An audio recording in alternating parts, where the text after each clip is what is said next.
Olá, meus irmãos, sejam bem-vindos mais uma vez ao nosso canal. Daremos hoje continuidade ao assunto céu e essa é a quinta parte. Nós vamos começar a falar sobre a questão: o céu hoje é um lugar físico? Antes de começarmos, quero agradecer a Deus acima de tudo pela oportunidade que temos de fazer esses vídeos curtos, mas objetivos, curtos, mas não simples, profundos, para nos dar um entendimento melhor sobre esse assunto que é pouco difundido hoje em dia.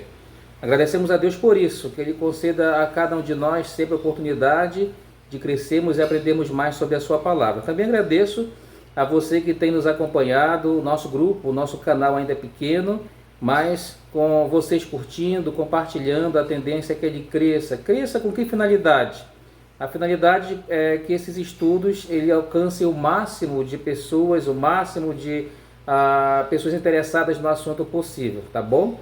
E então não deixe de compartilhar, não deixe de curtir. Se você ainda não é inscrito, inscreva-se e aproveite então para que possamos difundir cada vez mais a palavra do Senhor. Então, voltando para a questão, o céu hoje é um lugar físico?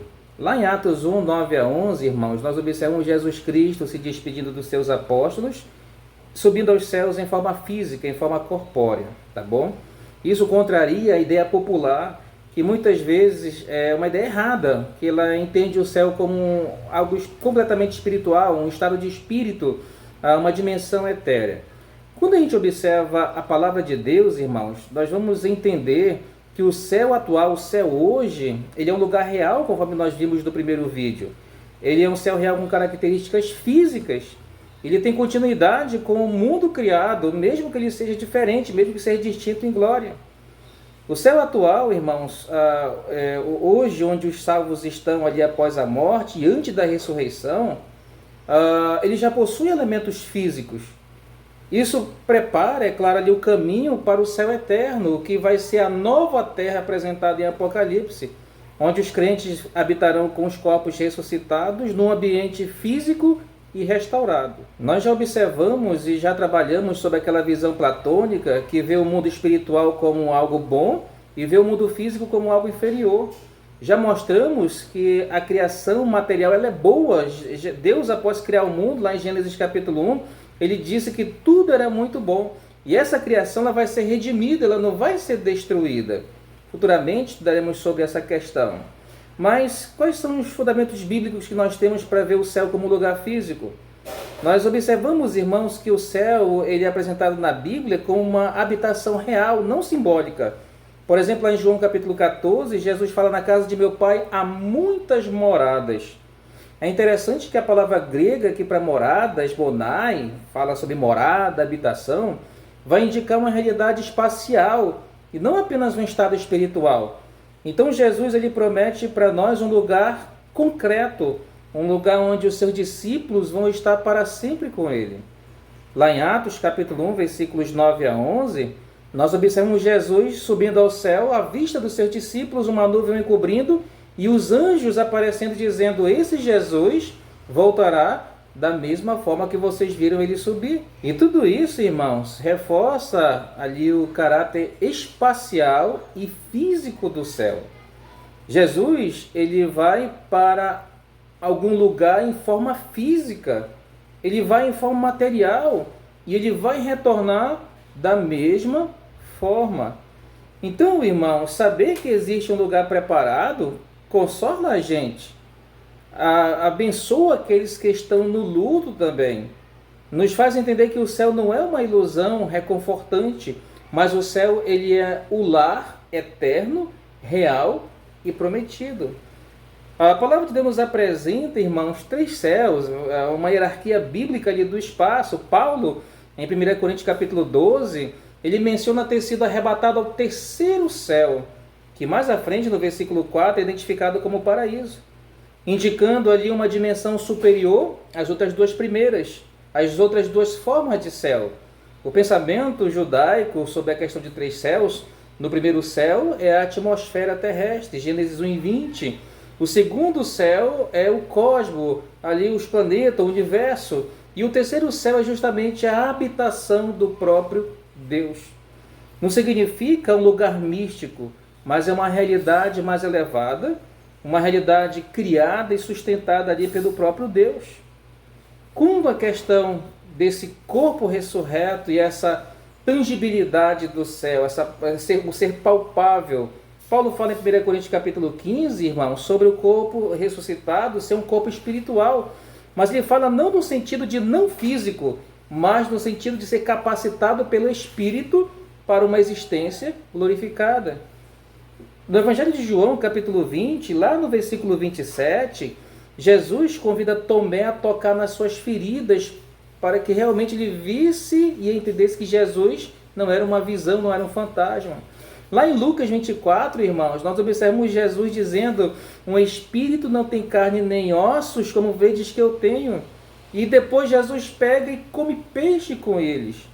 Isso prova que o corpo ressurreto de Cristo, irmãos, é um corpo material, é corpóreo, é um corpo glorificado e físico.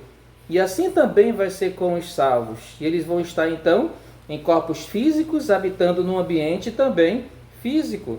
Então nós vamos ter sentido, vamos ter experiência, vamos ter relacionamentos, vamos ter as memórias redimidas. A eternidade não vai ser uma existência etérea, sem sentido, passiva, mas vai ser ativa, irmãos. Vai ser cheia de descobertas, cheia de toque, cheia de comunhão, cheia de beleza. E quando falamos então, observando a Bíblia sobre a natureza do espaço celestial, o Salmo 103 e o versículo 11 diz: pois quanto o céu se alteia acima da terra. Isso indica o quê? Separação, transcendência, mas também altura geográfica, irmãos. O profeta Isaías, no capítulo 66, ele diz o seguinte: o céu é o meu trono e a terra o estrado dos meus pés. Ele está falando ali de uma linguagem espacial. Hebreus capítulo 8, versículo 5, irmãos, fala sobre o tabernáculo que é terreno, que é justamente uma cópia do celestial. Ou seja, há um lugar celeste real que serve de modelo, que serviu de modelo para o tabernáculo, para o templo. Então o céu atual, o céu hoje, irmãos, é um espaço intermediário, já físico, observe isso, onde os salvos eles vão estar o quê? Conscientes, aguardando a ressurreição e a restauração da terra, conforme nos ensina Apocalipse. Tanto no capítulo 6, mostrando a consciência e identidade dos salvos, quanto Apocalipse 20 e 22, que mostra o novo céu e a nova terra. E quais as implicações que isso tem para nós, então, meus irmãos? Romanos capítulo 8, versículo 19 a 23, Paulo ele vai ensinar que toda a criação geme esperando a redenção. Ele ensina para a gente, irmãos, que essa terra, esse mundo não vai ser destruído, a criação não vai ser destruída, mas ela vai ser liberta da corrupção. Lá em Colossenses capítulo 1 e o versículo 20, nos ensina que Cristo vai reconciliar todas as coisas visíveis e invisíveis. E isso desfaz, irmãos, o mito de que o céu é um escape da matéria. Deus ele vai restaurar a matéria. O céu e a terra eles vão ser unidos em harmonia, conforme Apocalipse capítulo 21, versículos 1 a 5. Então veja, o céu ele vai ser mais real do que a gente jamais experimentou. Devemos então viver o Evangelho, irmão, de forma integral, não como meio de fuga, mas como uma semente sendo plantada ali para o reino vindouro. Outra coisa interessante é que ela é esperança, irmãos, para os enlutados. Saber que os nossos entes queridos eles estão conscientes no lugar real, vendo Jesus, isso nos conforma, irmãos, profundamente. 2 Coríntios 5:8, Paulo ensina aos entes do corpo presentes com o Senhor. Lucas, capítulo 16, versículo 19 a 31, Jesus ensina que o rico e o Lázaro, eles estão conscientes no além. Como podemos aplicar isso para as nossas vidas, irmãos? O céu não é uma sala de espera fria, mas é a antessala gloriosa da eternidade. E isso nos faz olhar, irmãos, para a nossa missão e entender a adoração restaurada quando pensamos no céu. Por quê? Porque o céu futuro será repleto de atividades santas. O novo céu e a nova terra terá o quê?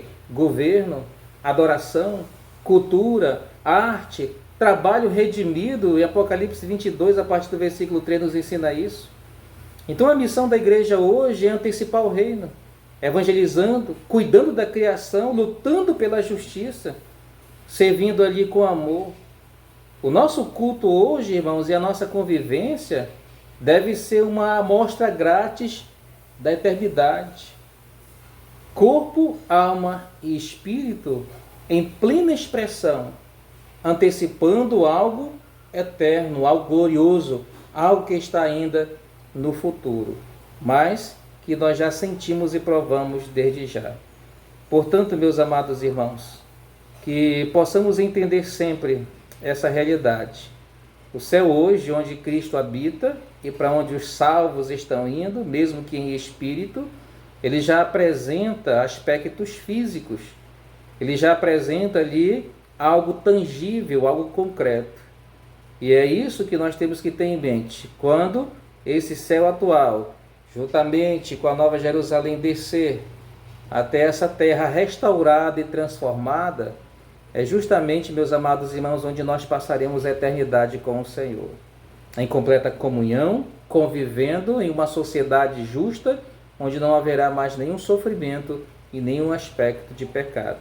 Que isso nos console, que isso nos alegre, que isso nos dê a esperança verdadeira sempre em Deus. E através da sua palavra, possamos realmente encontrar essa alegria, essa esperança. Meus amados, Deus abençoe a cada um de vocês que chegaram até aqui, assistindo, ouvindo esses ensinamentos. Se o Senhor permitir, continuaremos ainda com o 6º vídeo, até podermos assim ter um aparato bem maior sobre o céu. Temos uma visão ali concreta sobre a eternidade. Por quê? Porque é isso que nós precisamos para que tenhamos um certo, não somente conforto, mas alegria, o prazer de poder servir a um Deus tão grande e maravilhoso como o nosso. E isso também vai nos auxiliar nas nossas tribulações. Por quê? Porque sabemos que tudo isso, todo o sofrimento, toda a dor, toda a tribulação que estamos passando, irmãos, são coisas passageiras. Então que Deus abençoe a cada um de vocês. Compartilhe aí esse vídeo para dar mais esperança àqueles que estão passando por dificuldades. Que Deus esteja abençoando a cada um de nós. Um forte abraço para os irmãos aí do Grupo RH Teologia. E é claro, possamos sempre crescer, sempre amadurecer, sempre fortalecer as nossas vidas baseados unicamente na palavra de Deus. Que Deus abençoe a cada um de nós e até a próxima, se Deus assim permitir.